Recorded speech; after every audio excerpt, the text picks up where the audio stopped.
I remember the story of Elijah and the battle with God and the Baals from Bible school, and it made quite an impression.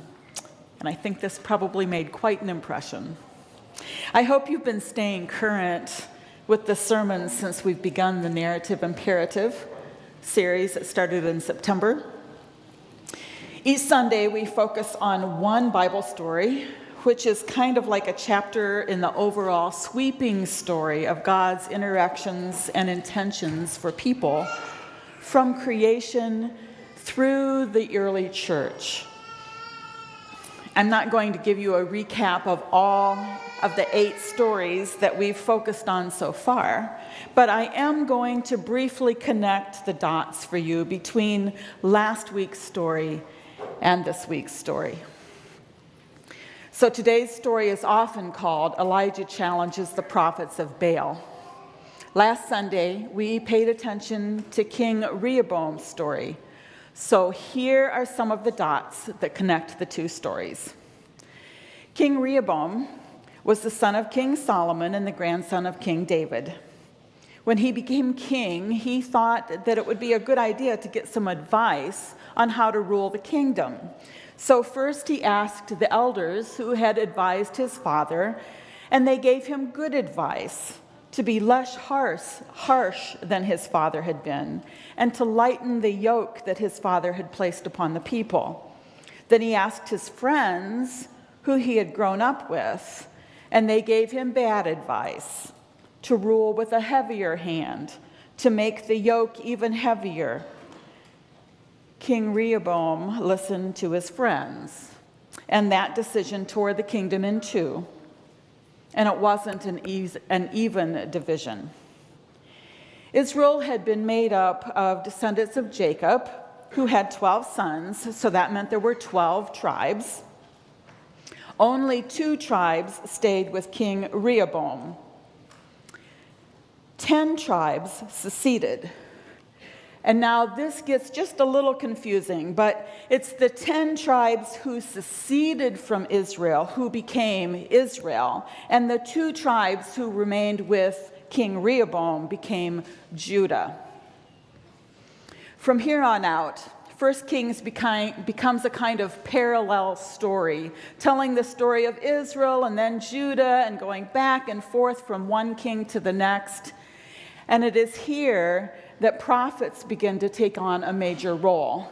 And Elijah, of today's story, is one of those prophets. The prophets were not charged with predicting the future. Their task was to speak for Yahweh, the one and true God. They were to challenge the kings and the people to stay true to the covenant between God and Israel, which included keeping away from idol worship.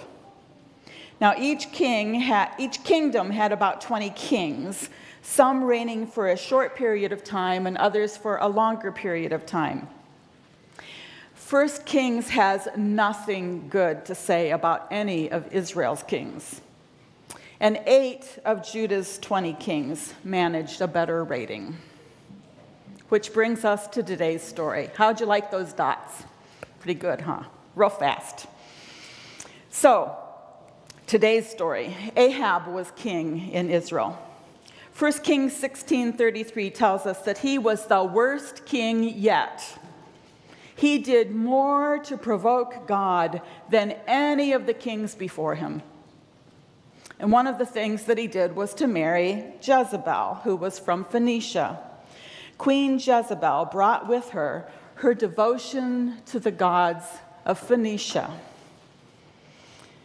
Now, Baal can mean many gods altogether, but today we are calling out the one Baal that is the god of fertility, rain, and storms, and Asherah, the mother goddess.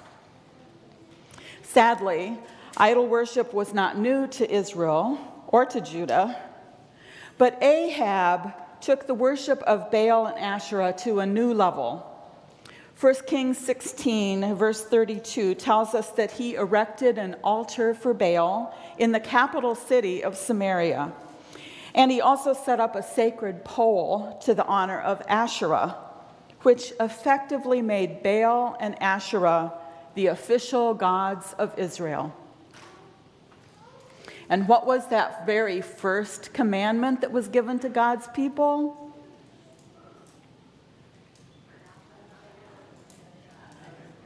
Yes, thou shalt have no other gods before you.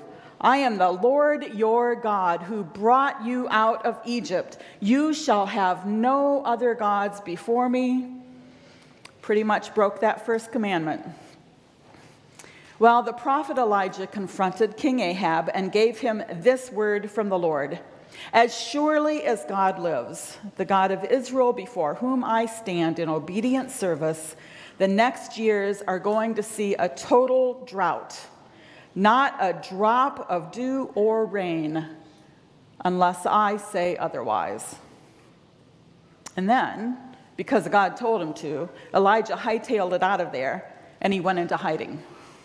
Good thing, too.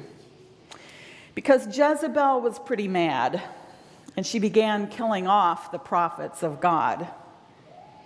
Now, I don't know how many prophets of God there were, that there had been, but she managed to take the lives of all but 150 of them. Now, in today's scripture, we heard King Ahab say, not King Ahab, we heard Elijah say, well, I'm the only prophet of Baal that's left. Well, that wasn't true. He was feeling sorry for himself. But there were 150 that had been saved, and Queen Jezebel had killed off all the others. There was a man of God who worked for King Ahab, and he was secretly a man of God. And in his work, he had managed to hide away 150 of these prophets, 50 over here in this cave and 50 over here in this cave. So he had hidden away 150 from Ahab and Jezebel. Now, after this confrontation, Elijah was gone for 3 years. And in all of that time, there was not a drop of rain or dew. Elijah hid by a wadi, and a wadi is a valley or channel that is dry except in the rainy season. So Elijah was hiding by this wadi until it eventually did dry up, because 3 years with no rain or dew dries up even the best wadi. During this time, he drank from the wadi, and God caused ravens to bring him food to eat. When the wadi dried up, God told Elijah to go to Zarephath, which, by the way, was Jezebel's hometown. There he would find a widow who would feed him. He did, and she did, after explaining to him that she only had enough flour and oil to make one last meal for her son and for herself, and then she was expecting both of them to die of starvation. Elijah told her not to be afraid, because God would make sure that her containers of flour and oil never got empty. So she included him in what she thought was going to be their last meal. And sure enough, her flour and oil were not used up. And this miracle lasted until rain began to fall once more in the region. So this is the same widow whose son became so ill that there was no breath in him. But Elijah restored the widow's son back to life.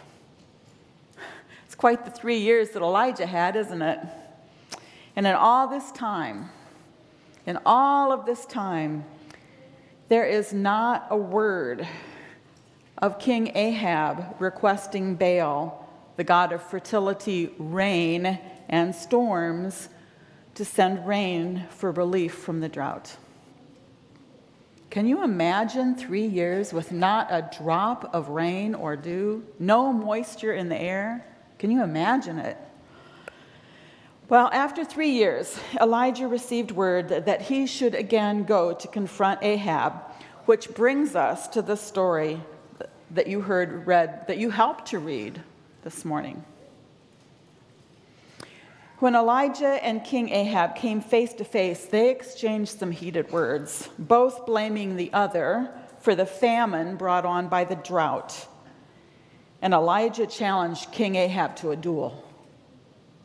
Well, not quite. But Elijah did arrange for a contest between Baal and God. And this contest was to take place on Mount Carmel. Wouldn't that be lovely if that were caramel candy? But it is not. At 1,800 feet above sea level, Mount Carmel is the highest peak in a mountain range known for its lush, fertile forests. It was on the border of Israel and Phoenicia, so it represented both King Ahab's and Queen Jezebel's lands. And it was known as a sacred site of Baal worship. Ahab called for all of Israel to come to Mount Carmel, and he arranged for his 450 prophets of Baal to be there. At this point, Elijah seems to only have eyes for the Israelites. He came close to where the people were standing, and he asked them, "How long will you go limping with two different opinions?" How long will you go limping? The scripture that we read this morning used the word hobbling. It's another way to translate the same word, but he's talking about a lame man here. How long will you go limping between two different opinions?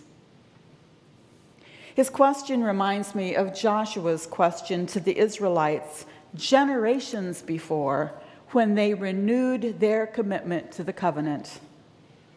Joshua 24, beginning with verses 14 and 15, reads, "Now, therefore, revere the Lord and serve him in sincerity and in faithfulness.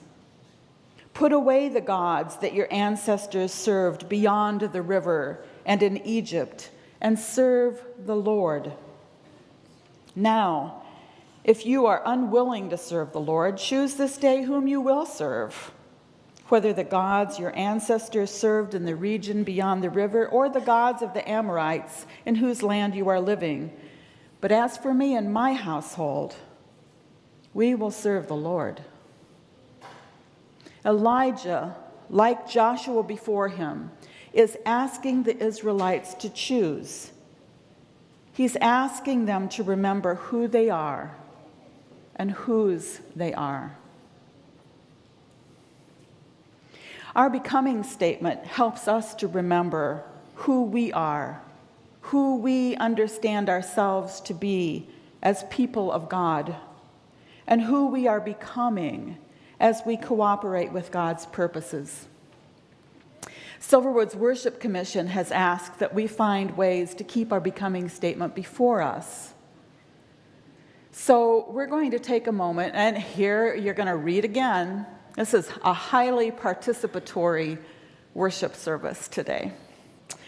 But we're going to take a moment to read our becoming statement together. I have voiced it out for the organ side, represented with an O, and the piano side, represented with a P. And I've added a few words for all of us to say together at the beginning and again at the end. So I would like us to take our time as we read this. I want us to be able to reflect a little bit on what it is that we understand about God's calling to us, who we have been called to be and who we are being called to be. So I won't move the slide quite right away to go on to the next one. Use that space of silence between the slides to do a little bit of reflecting on what we've just read. Okay, and I guess I haven't moved this for a while and it needed to be woken up. Let's read together. We are and we are becoming. We are an intergenerational community of God's beloved children, Christ followers seeking to more fully know God, ourselves, and others. We are becoming the hands and feet of Christ, turning our worship into justice and justice into worship.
We are, and we are becoming.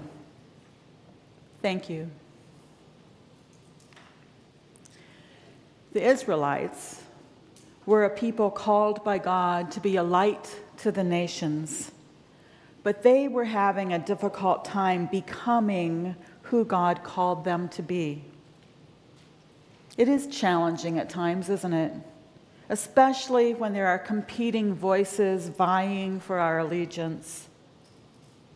Elijah says, please stop limping around, serving one God and then another.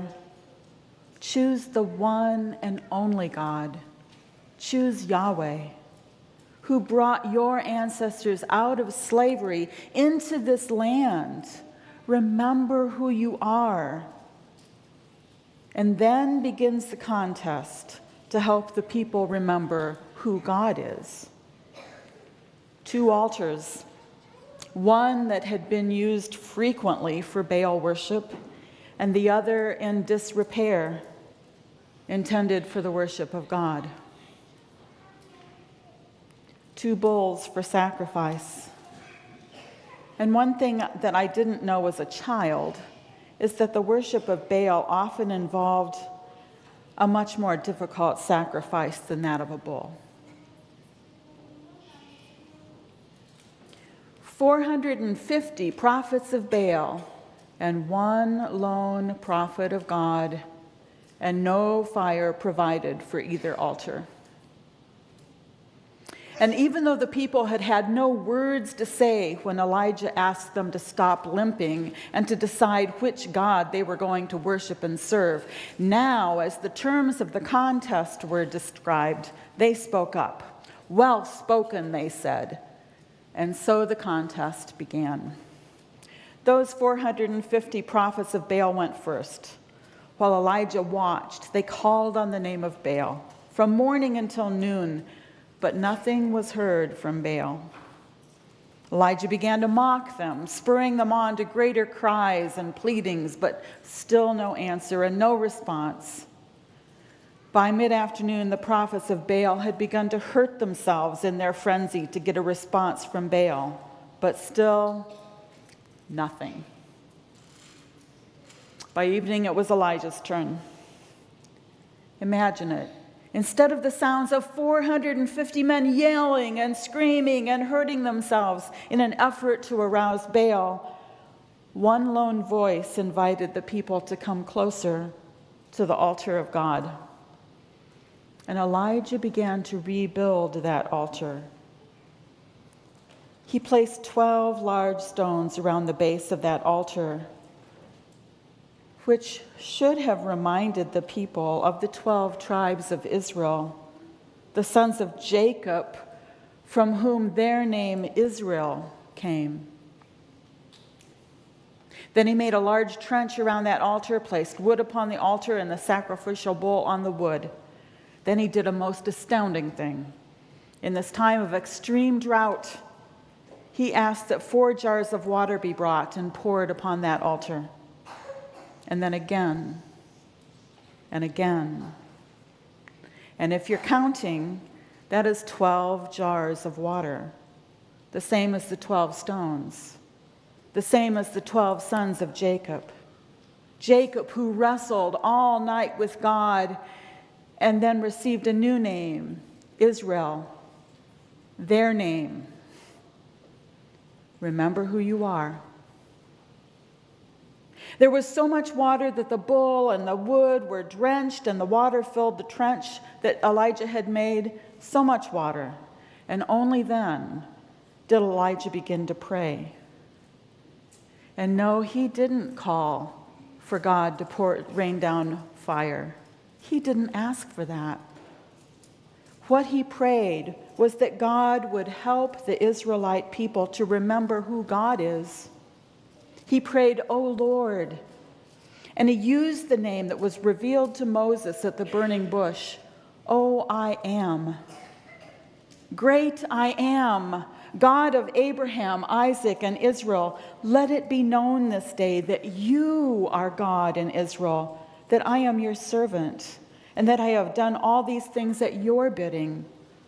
Answer me, O I am, answer me, so that this people may know who you are, O Lord, that you are God, and that you have turned their hearts back. No yelling, no self-harm, just a simple prayer by one lone man. And fire rained down, consuming the bowl and the wood and even all the water in the trench. And the people's hearts were indeed turned back to God. They fell to the ground, bowing low to God, touching their faces to the earth and offering their own prayers. The great I am is God. Yahweh indeed is God. The Lord is God. It reminds me of the Shema in Deuteronomy. Shema Yisrael, Adonai Eloheinu, Adonai Echad. Hear, O Israel, the Lord is our God. The Lord is one. The Shema, the beginning of the Jewish prayer, which is prayed every morning and evening. Shema Yisrael, Adonai Eloheinu, Adonai Echad. And those Israelites, in that moment, as they remembered who God is, well, they also remembered who they were and whose they were. At least in that moment, they remembered. But it's easy to forget, isn't it? A misspoken word here, a thoughtless action there. And it is there, in that moment, that we realize, oh, at least momentarily, I forgot who I was and whose I belong to, whose I am. The wonder is that God never forgets us and is always ready to welcome us back. Thanks be to God. The Lord is God, the Lord alone. Shema, hear, O people of Israel. Adonai Eloheinu, Adonai Echad. Here at Silverwood, throughout the month of October, we take some time to remember who we are and whose we are. And we do this as we fill out our forms for our covenant renewals. Whether we know it or not, we are remembering who we are and whose we are. Filling out and signing our covenants is a time to consider what our relationship is with each other, what it's like and what we want it to be for the coming year. In doing this, we are also considering our relationship with God. Today is the last day that we will formally receive signed covenants during the worship service. But if you have not yet turned in a signed covenant and you're not ready to do so again today either, you don't need to wait for the next October to come around. Signed covenants can be turned into the office at any time. In just a little bit, as we sing the song of response, there will be one more opportunity this year to bring your covenant forward during the worship service and place it in the tray. And if you have a written response to one of the prompts that are on the back of the worship order, you can also bring that forward as we sing. Music team, you can come on up. If you're bringing a signed covenant, please remember to also sign one of the papers on either side of the tray.